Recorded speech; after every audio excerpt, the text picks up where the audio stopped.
Hello friends, स्वागत है आप सभी का एक बार फिर से आपके अपने YouTube channel study with Rohit में। तो आज हम पढ़ेंगे यूपी डीएलएड के सेकेंड सेमेस्टर के 7th पेपर जो कि है आपके इंग्लिश का। ये पेपर आपका 1 घंटे का होता है। इसमें भी 5 नंबर के आपके ऑब्जेक्टिव आते हैं। तो आज हम उन्हीं ऑब्जेक्टिव प्रश्नों को पढ़ेंगे जो कि पवन सीरीज़ में दिए गए हैं और ये पेपर में आए हुए प्रश्न हैं। तो आइए डिटेल एक्सप्लेनेशन के साथ पढ़ते हैं विथ हिंदी के साथ। इंग्लिश को हिंदी से रिलेट करके पढ़ेंगे। तो आइए देखते हैं बिना देरी के हुए पहले प्रश्न को पढ़ेंगे। इसके पहले बता दें, यदि आपने और सब्जेक्ट की क्लासेस नहीं देखी तो उन्हें आप देख सकते हैं और आप एग्ज़ाम में बेहतरीन स्कोर कर सकते हैं। तो देखते हैं पहला प्रश्न क्या दिया हुआ है। पहला प्रश्न है, doctor West new method of teaching English emerge to overcome the limitations of which of the following methods. इसका मतलब क्या है कि डॉक्टर बेस्ट की अंग्रेजी शिक्षण की नई पद्धति, न्यू मेथड जो नई पद्धति है, ये निम्नलिखित में से है ना, निम्नलिखित में से किस पद्धति की सीमा को दूर करने के लिए उत्तरदायी होती है। इसका मतलब ये है, क्या वो ग्रामर कम ट्रांसलेशन मेथड है, मतलब कि व्याकरण सह अनुवाद विधि है, क्या आपका प्रतिस्थापन विधि है, मतलब कि सब्स्टिट्यूशन मेथड है, या फिर डायरेक्ट मेथड है, मतलब कि प्रत्यक्ष विधि है, या फिर बात करें सिचुएशनल मेथड, मतलब कि स्थित जन्य विधि है। तो आप कहेंगे कि जो डॉक्टर बेस्ट न्यू मेथड है, बात करें इसमें से किसके लिमिटेशन के लिए बताई गई है, तो ये है आपका, अगर बात करें तो ये हो जाएगा आपका, तो आप कहेंगे कि इसका आंसर होगा डायरेक्ट मेथड, मतलब कि प्रत्यक्ष विधि है। नाउ नेक्स्ट क्वेश्चन की ओर मूव करते हैं। अगला क्वेश्चन क्या है? अगला क्वेश्चन है, बात करें क्वेश्चन नंबर 2 की। तो क्वेश्चन है, the productive skills of a language, और मतलब कि इसका मतलब क्या है? इसका मतलब है कि जो स्किल्स का मतलब क्या हो गया? कौशल, है ना। The productive skills of a language, language में भाषा के, इसका मतलब है किसी भाषा के उत्पादक कौशल कौन कौन से हैं। तो आप कहेंगे कि क्या वो लिसनिंग एंड राइटिंग होते हैं, मतलब कि सुनना और लिखना होता है, या फिर रीडिंग एंड राइटिंग है, मतलब कि पढ़ना और लिखना होता है, या फिर स्पीकिंग एंड लिसनिंग होता है, बोलना और सुनना होता है, या फिर स्पीकिंग एंड राइटिंग मतलब बोलना और लिखना होता है। तो आप कहेंगे the productive skills of a language are, बात करें तो आपका हो जाएगा बोलना और लिखना, मतलब कि यहाँ पे आपका आंसर डी सही हो जाएगा। स्पीकिंग एंड राइटिंग ये क्या है? आपके प्रोडक्टिव स्किल्स हैं। प्रोडक्टिव स्किल का मतलब मैंने आपको बताया कि क्या होता है। तो आप कहेंगे उत्पादक कौशल, मतलब किसी भाषा के उत्पादक कौशल होते हैं। तो आप कहेंगे बोलना और लिखना, भाषा को बोलना और लिखना ही क्या कहलाते हैं? प्रोडक्टिव स्किल कहलाते हैं, उत्पादक कौशल कहलाते हैं। नेक्स्ट क्वेश्चन की ओर बढ़ेंगे। अगला क्वेश्चन क्या है? अगला क्वेश्चन है फोनेटिक्स। अगला क्वेश्चन क्या है? Phonetics is the science of, phonetics is the science, मतलब क्या है? फोनेटिक्स का मतलब क्या हो जाएगा? ध्वनि विज्ञान, है ना। Phonetics is the science of, जो यहाँ पे ध्वनि विज्ञान निम्नलिखित में से किस विज्ञान से संबंधित है, मतलब कि किसका अध्ययन करते हैं ध्वनि विज्ञान में। हिंदी में बात करें तो क्या उसमें हम साउंड्स का अध्ययन करते हैं, मतलब कि ध्वनियों का, कि कॉन्सोनेंट्स का अध्ययन करते हैं, व्यंजन का। उसके बाद बात करें प्रोनंसिएशन जिसको बोलते हैं, मतलब कि उच्चारण का, या फिर राइटिंग बोले तो लेखन का। तो आप कहेंगे जो phonetics is the science of किसका है? तो आप कहेंगे ये है साउंड्स का, ध्वनि के विज्ञान है। मतलब फोनेटिक्स में हम साउंड्स का, ध्वनियों का अध्ययन करते हैं। नाउ नेक्स्ट क्वेश्चन की ओर मूव करेंगे। अगला क्वेश्चन क्या है? अगला क्वेश्चन क्या है? Choose the correct article from the following options to fill in the blanks, है ना। क्वेश्चन क्या है? He has been teaching for hours, मतलब कि वो पढ़ रहा है ना, कितने घंटे से के लिए। तो बताएं क्या भरा जाएगा? He has been teaching for hours. तो इसमें क्या भरेंगे हम? तो आप कहोगे कि एन आवर्स, क्या होना चाहिए? एन आवर्स, क्या भरा जाएगा? एन आवर्स, ठीक है ना। अब देखिए एन और ए का प्रयोग आपको पता ही होगा। जहाँ पे हिंदी से बात करते हैं, छोटा आ से लेकर, है ना, आहा तक की बात करें तो यहाँ पर एन का प्रयोग होता है। आर्टिकल के बारे में आप पढ़े होंगे। और बात करें यहाँ पे एन का प्रयोग, तो एन का प्रयोग में ये होता है जबकि का से लेकर बात करें आपके बाकी अदर जो है आपके व्यंजन होते हैं, कॉन्सोनेंट्स होते हैं, उनमें सबके में ए का प्रयोग होता है। तो आवर्स आप बोल के देखें तो आ का साउंड निकल रहा है, तो यहाँ पे क्या लगेगा, एन लगेगा। तो क्या भरा जाएगा, एन आवर्स भरा जाएगा, ठीक है ना। नेक्स्ट क्वेश्चन की ओर बढ़ेंगे। अगला क्वेश्चन क्या है, choose the correct spelled word. इसमें से जो है आपको जो है सही मीनिंग चुनना है। तो बताइए क्या होगा, कौन सा वर्ड इसमें सही लिखा हुआ है, कि ग्रामर, ग्रामर, ग्रामर या फिर ग्रामर ये लिखा है। बताइए ग्रामर की स्पेलिंग क्या होती है, तो आप कहेंगे GRAMMAR होता है। क्या होता है, GRAMMAR ये होता है ग्रामर की स्पेलिंग, ठीक है ना। नेक्स्ट क्वेश्चन की ओर बढ़ेंगे। अगला क्वेश्चन क्या है, अगला क्वेश्चन है 5 क्वेश्चन हो गए 2023 तक जितने पूछे थे सबको हमने करा दिया विथ हिंदी के साथ, है ना, हिंदी लैंग्वेज के साथ। अगला क्वेश्चन है what are the 2 receptive skills. इसका मतलब क्या है, आइए देखते हैं। तो अगर बात करें कि इसमें से 2 जो है रिसेप्टिव स्किल्स कौन कौन से होते हैं, मतलब कि ग्रहणीय कौशल क्या क्या होते हैं, तो आप कहेंगे कि क्या वो लिसनिंग एंड स्पीकिंग है, मतलब कि सुनना और बोलना है, या फिर स्पीकिंग एंड राइटिंग है, मतलब कि बोलना और लिखना है, लिसनिंग एंड रीडिंग है, मतलब कि लिसनिंग में सुनना, रीडिंग में पढ़ना है, या फिर रीडिंग एंड राइटिंग मतलब कि पढ़ना और लिखना है।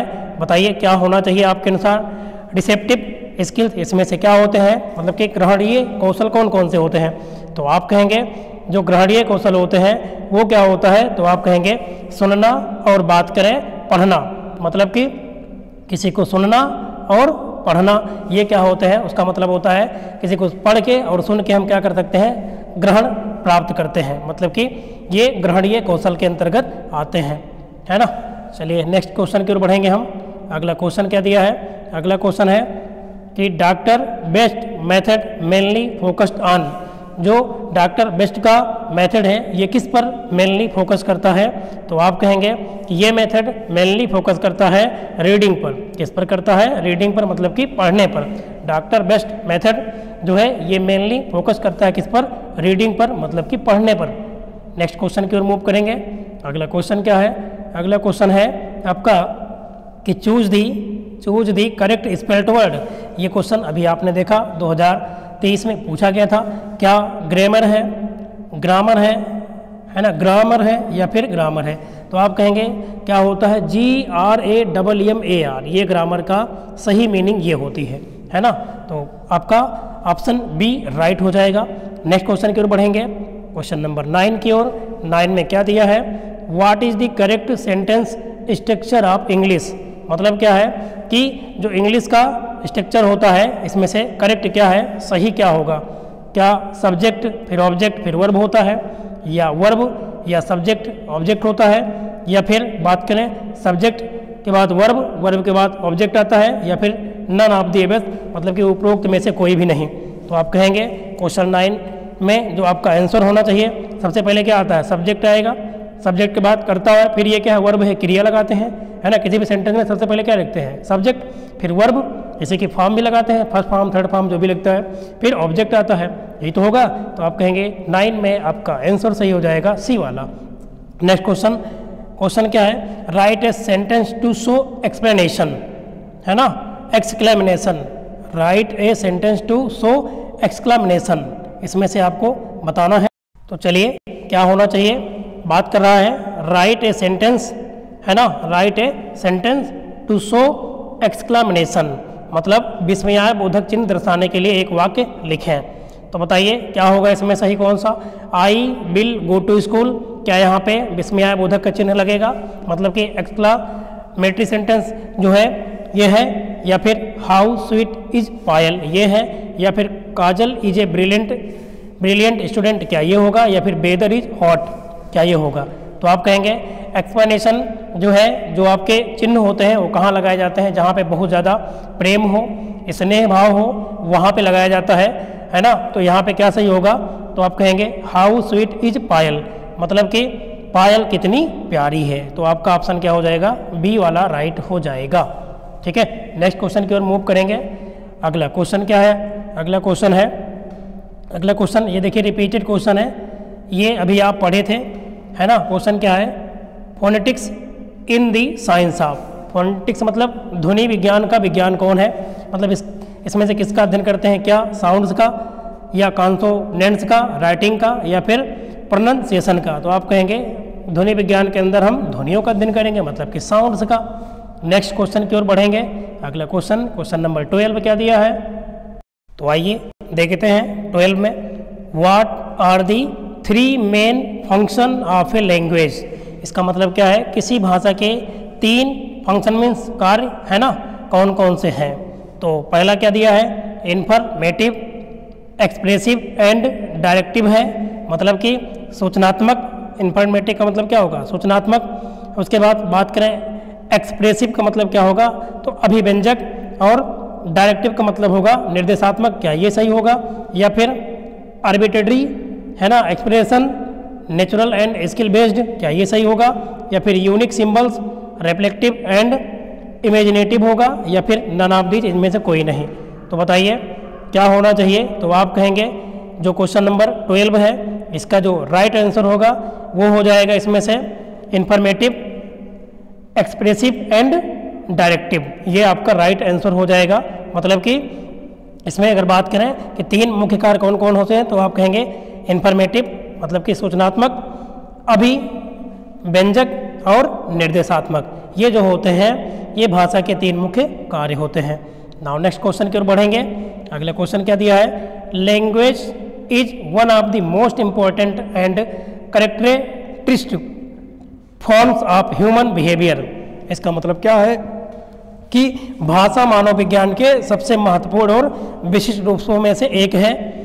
It is a statement of, मतलब कि ये कथन किसका है। भाषा जो है मानव व्यवहार के सबसे महत्वपूर्ण और विशिष्ट रूपों में से एक है। ये स्टेटमेंट किसका है, तो आप कहेंगे कि ये जो स्टेटमेंट दिया गया है, गिवन है, ये आपका है, ये है। बात करें इनका नाम क्या है, क्या महात्मा गांधी का है, बिल्कुल महात्मा गांधी का नहीं है ना, R.K. अग्रवाल का भी नहीं है। अगर आप पढ़े होंगे तो क्या हो जाएगा, ग्लेसन, क्या नाम है, ग्लेसन का है ये स्टेटमेंट। ठीक है, नेक्स्ट क्वेश्चन की ओर मूव करेंगे। अगला क्वेश्चन क्या दिया गया है, क्वेश्चन है अगला 14 नंबर देखेंगे हम, क्या दिया गया है, how many syllables are there in the words examination. इसका मतलब क्या है, तो इसका आंसर क्या होगा, इसका मतलब क्या, पहले हम ये जान लेते हैं कि जो एग्जामिनेशन यहाँ पे वर्ड दिया गया है, शब्द दिया है, परीक्षा शब्द, इसमें कितने जो है सिलेबल्स हैं, मतलब कि शब्दांश हैं। तो यहाँ पे कितने शब्दांश हैं, तो आप कहेंगे अगर इसको अलग अलग करेंगे आप तो इसमें कितने शब्दांश निकलेंगे, 2, बिल्कुल 2 तो निकलेगा नहीं, है ना। कितने निकलेंगे, 3 भी नहीं होगा, 4 भी नहीं होगा, 5 सिलेबल्स इसमें हैं। कितने हैं, 5 शब्दांश इसमें लगे हुए हैं। नेक्स्ट क्वेश्चन की ओर बढ़ेंगे। Choose the correct articles from the following options to fill in the blank. ये फिर दिया गया है कि रिक्त स्थानों को भरने के लिए निम्नलिखित में से कौन सा विकल्प सही है। He has been teaching for, अभी आप पढ़े थे तो मैंने बताया ना, और आप बोल के देखें तो आ निकल रहा है यहाँ पे, तो क्या लगेगा, एन लगेगा यहाँ पे। तो क्या हो जाएगा, he has been teaching for an hours, यहाँ क्या भरा जाएगा, एन भरा जाएगा। नेक्स्ट क्वेश्चन की ओर बढ़ेंगे। अगला क्वेश्चन क्या है, हु इन्वेंटेड बाइलिंगुअल मेथड, मतलब कि बाइलिंगुअल मेथड का मतलब द्विभाषा पद्धति का आविष्कार किसने किया था, ये आपसे पूछ रहा है। तो आप कहेंगे द्विभाषा पद्धति का आविष्कार किसने किया, तो उनका नाम है प्रोफेसर C.J. डॉडसन। कौन है, प्रोफेसर C.J. डॉडसन जी हैं, जिन्होंने बाइलिंगुअल मेथड को दिया है। नेक्स्ट क्वेश्चन की ओर बढ़ेंगे। अगला क्वेश्चन क्या दिया है, क्वेश्चन है यहाँ पे चूज द करेक्ट आर्टिकल, है ना। Book you want is out of print, इसके लिए आपका जो आर्टिकल राइट होगा वो क्या होगा, बुक के लिए। तो आप कहेंगे बुक के लिए क्या लगता है, तो आप पढ़े होंगे दी का प्रयोग होता है, दी या जिसे दा भी कहते हैं, बुक के साथ दा का प्रयोग होता है ना। चलिए आगे बढ़ेंगे हम, अगले क्वेश्चन की ओर बढ़ेंगे। क्वेश्चन क्या है अगला, the superlative degree of beautiful is, मतलब ब्यूटीफुल का सुपरलेटिव डिग्री क्या होगा। तो आप कहेंगे ब्यूटीफुल का सुपरलेटिव जो डिग्री होता है वो होता है मोस्ट ब्यूटीफुल। क्या होता है, मोस्ट ब्यूटीफुल, ठीक है ना। तो आप कहेंगे superlative degree of beautiful is most beautiful. Next question, in which method is mother tongue, है ना, मदर टंग मतलब मातृभाषा में, use during the early stage to explain the meaning of a new words, phrases, idioms and sentences ETC। तो आप कहेंगे इसकी क्या होना चाहिए, है ना, इन विच मेथड, मतलब किस मेथड में मदर टंग मतलब कि मातृभाषा का प्रयोग करते हैं हम, है ना, अर्ली स्टेज में, प्रारंभिक अवस्था में, है ना, टू एक्सप्लेन व्याख्या करने के लिए, मीनिंग मतलब अर्थ बताने के लिए, आप न्यू वर्ड्स नए वर्ड्स के लिए, फ्रेज के लिए, इडियम के लिए, सेंटेंस के लिए। तो आप कहेंगे किस मेथड या फिर अप्रोच का प्रयोग करते हैं। तो आप कहेंगे कि जो आपका मेथड है वो होता है बाइलिंगुअल, जैसे कि हम आपको बता रहे हैं हिंदी और इंग्लिश दोनों में। तो क्या होना चाहिए, बाइलिंगुअल मेथड या फिर अप्रोच, ये आपका राइट हो जाएगा। इसमें जो है अर्ली स्टेजेस में क्या होता है, किसी भी आपको फ्रेज को, इडियम को या सेंटेंस को एक्सप्लेन करना है तो दोनों लैंग्वेज में बाइलिंगुअल में जो है एक्सप्लेनेशन करना चाहिए, मतलब कि मातृभाषा में और एक अदर भाषा में जिसमें आपको सिखाना है। नेक्स्ट क्वेश्चन की ओर बढ़ेंगे। अगला क्वेश्चन, क्वेश्चन नंबर 20, क्या दिया गया question, choose the correct preposition, है ना। तो इसमें आपको बताना है प्रीपोजिशन क्या भरा जाना चाहिए, ही डाइड, है ना, उसके बाद कोलेरस मतलब कोलरा से मर गया, वो मर गया। तो बताइए कोलेरस के साथ मतलब कोलरा के साथ, इसको कलरा बोलते हैं, तो क्या भरा जाएगा। तो याद रखेंगे आप, इसमें हमेशा लगेगा ऑफ, ही डाइड ऑफ कोलेरेस मतलब कि वह कोलरा के कारण मर गया। अगला, which method is a Midway between translation come grammar method and direct method, मतलब कि, है ना, कि ग्रामर ट्रांसलेशन जो मेथड है और डायरेक्ट मेथड के बीच में, है ना, इसमें से कौन सा पार्ट होगा। तो आप कहेंगे वो पार्ट है आपका, अगर बात करें क्या वो डॉक्टर बेस्ट न्यू मेथड है, बात करें क्या ये सही हो जाएगा 21 में, या फिर बात करें बाइलिंगुअल मेथड होगा, ये सही होगा, या हर्बेरिटियन मेथड होगा, या फिर सब्स्टिट्यूशन मेथड होगा। तो अगर बात करें ग्रामर कम ट्रांसलेशन मेथड और डायरेक्ट मेथड के बीच की जो कड़ी है उसको हम कहते हैं बाइलिंगुअल मेथड। क्या बोलते हैं, बाइलिंगुअल मेथड बोलते हैं।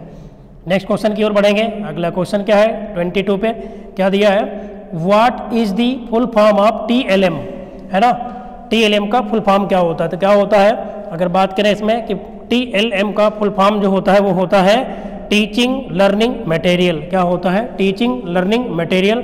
तो पहला वाले में क्या दिया है, टीचिंग लर्निंग मैटर दिया है, गलत है ना। टीचिंग लिसनिंग मटेरियल, ये भी गलत है। टीचिंग लर्निंग मटेरियल मतलब कि option C is the right answer of this question. Next question की ओर बढ़ेंगे। Fill the correct preposition, we got difficulties, इसमें क्या भरा जाएगा, क्या फिल किया जाएगा, प्रीपोजिशन इसमें क्या लगेगी।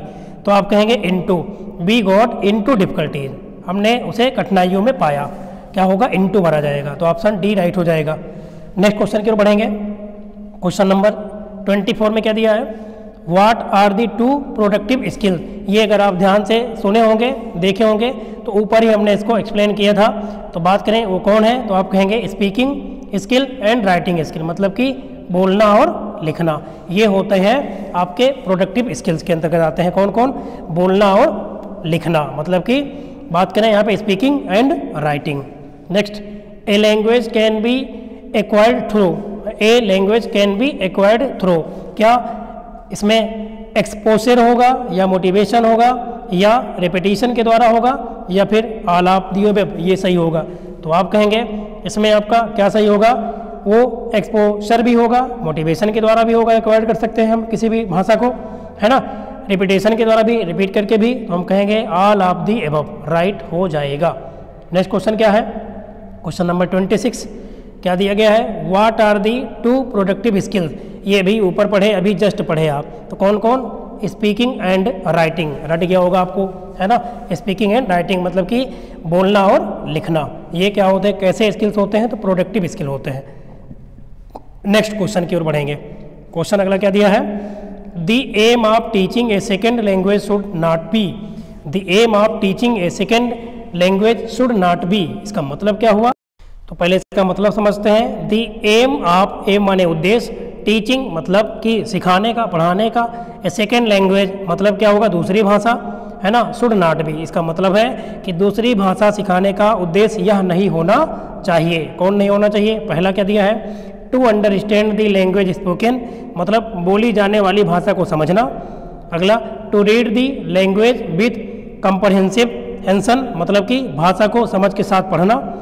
To forget the mother tongue, है ना, मातृभाषा को भूल जाना। या फिर to write the language correctly, भाषा को सही ढंग से लिखना।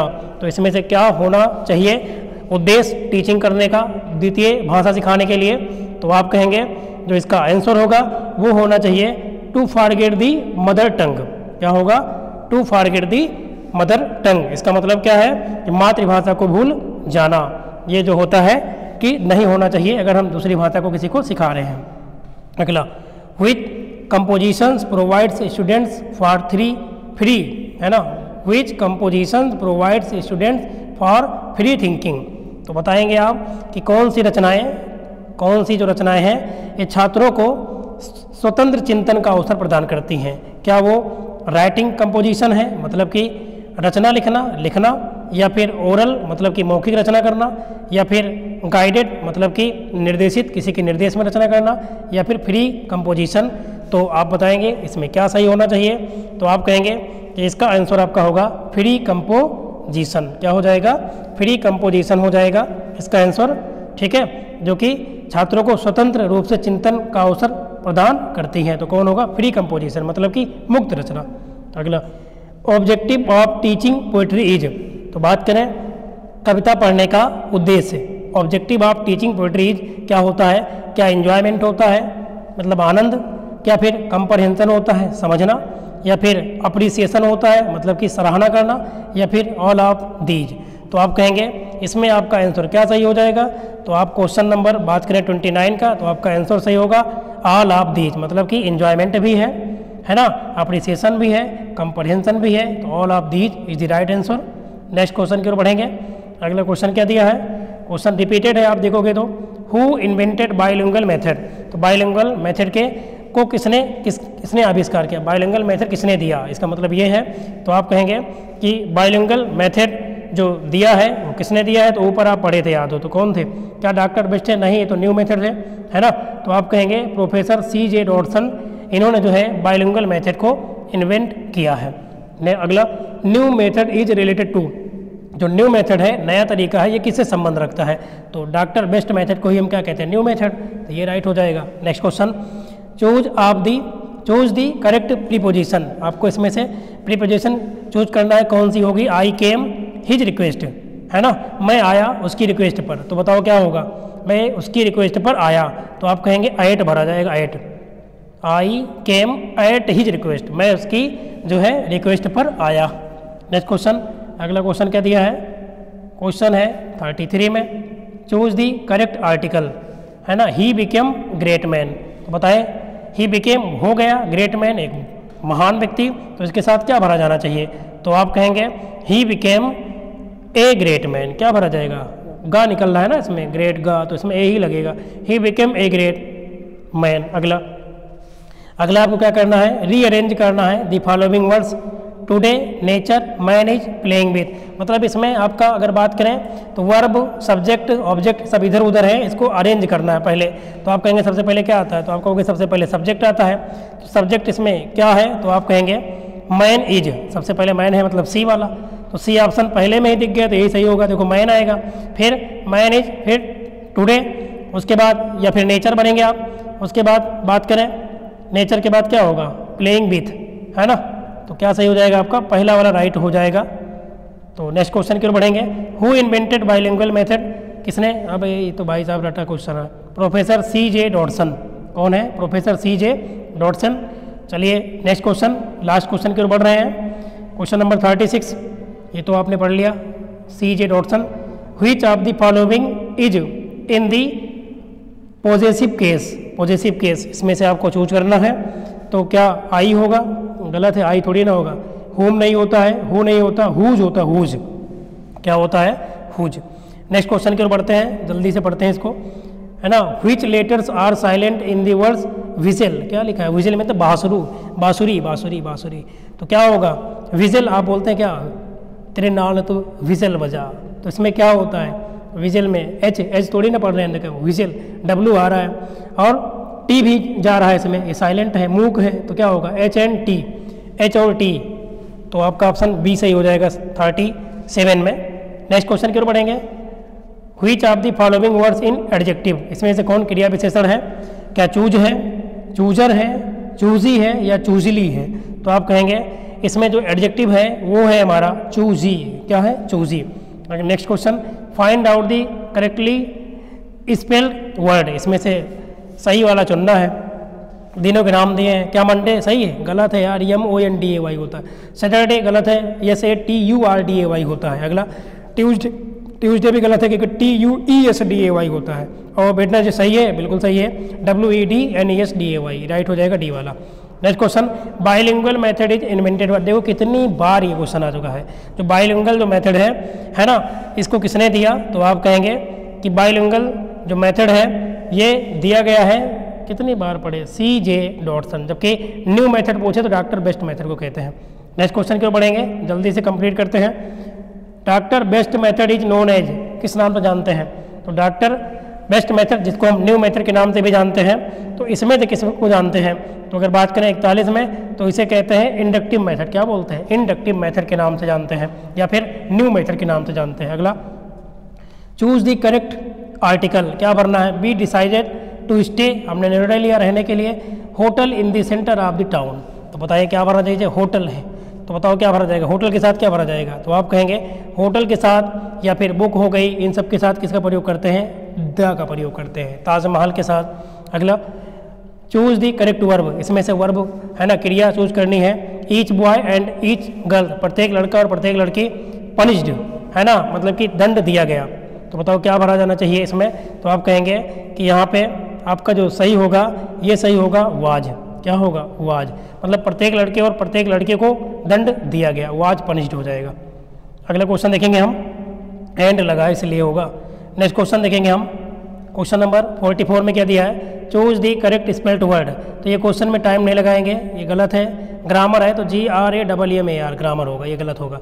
अगला, which of the following is also known as science of sound, है ना, इसमें से किसको ध्वनि का विज्ञान जानते हैं, तो फोनेटिक्स अभी आप पढ़े थे, फोनेटिक्स को कहते हैं। अगला, which of the following in the possessive case, इसमें क्या हो जाएगा, पॉजेसिव केस जो है, तो आप कहेंगे जो पॉजेसिव केस है वो इसमें आपका हो जाएगा, क्या आई होगा, आई होगा क्या, बिल्कुल आई नहीं होगा। मी गलत, माइन होगा, क्या होगा, पी माई मीन, माइन होगा, mine. Next, which letter is silent in the word gnat, क्या लिखा है ग्नेट, तो इसमें कौन सा वर्ड जो है क्या है, साइलेंट है, तो इसको नेट बोलते हैं, नेट, तो जी साइलेंट है, जी का नाम ही नहीं आएगा, नेट, तो आपका जी हो जाएगा। नेक्स्ट क्वेश्चन की ओर बढ़ते हैं। नेक्स्ट क्वेश्चन क्या दिया है, ये तो हो गया आपका 47 नंबर, इसको नेट बोलते हैं, जी नेट नहीं बोलते हैं, तो जी साइलेंट है, तो इसमें ए सही हो जाएगा। दी स्ट्रक्चरल अप्रोच रिलेट्स टू, है ना, तो किससे रिलेट करते हैं, तो आप कहेंगे कि जो है वर्ड पैटर्न पर भी होता है, वाक्य पर भी होता है, तो हम कहेंगे बोथ एंड बी और right answer. Next question, last question है ना, नहीं तो क्लास बहुत लेंदी हो जाएगी, डिस्टर्ब आप हो जाएंगे। फ्राइडे इज दी डे, आप बताओ फ्राइडे कौन सा दिन होता है, तो आप बताएंगे जो फ्राइडे होता है ये वीक का कौन सा दिन होता है, तो ये कौन सा होगा, तो आप कहेंगे 6, कौन होता है, 6 होता है ना। देखो संडे, मंडे, ट्यूसडे, वेडनेसडे, है ना, ट्यूसडे, वेडनेसडे, थर्सडे, फ्राइडे, अगर आप काउंट करेंगे तो ये आपका हो जाएगा 6 नंबर पर, ठीक है ना, क्योंकि संडे से काउंट करेंगे तो आपका 6 हो जाएगा। तो चलिए बस यहीं तक रखते हैं, इसमें जितने प्रीवियस ईयर में पूछे गए सबको हमने कवर किया, है ना, तो 1-2 बार आप क्लास देखेंगे तो बहुत ही अच्छे से आपको याद हो जाएगा बहुत से प्रश्न, क्योंकि लगभग सभी प्रश्न रिपीटेड हैं। वीडियो देखा आपने, इसलिए आप सभी का एक बार बहुत बहुत धन्यवाद, मतलब कि थैंक यू।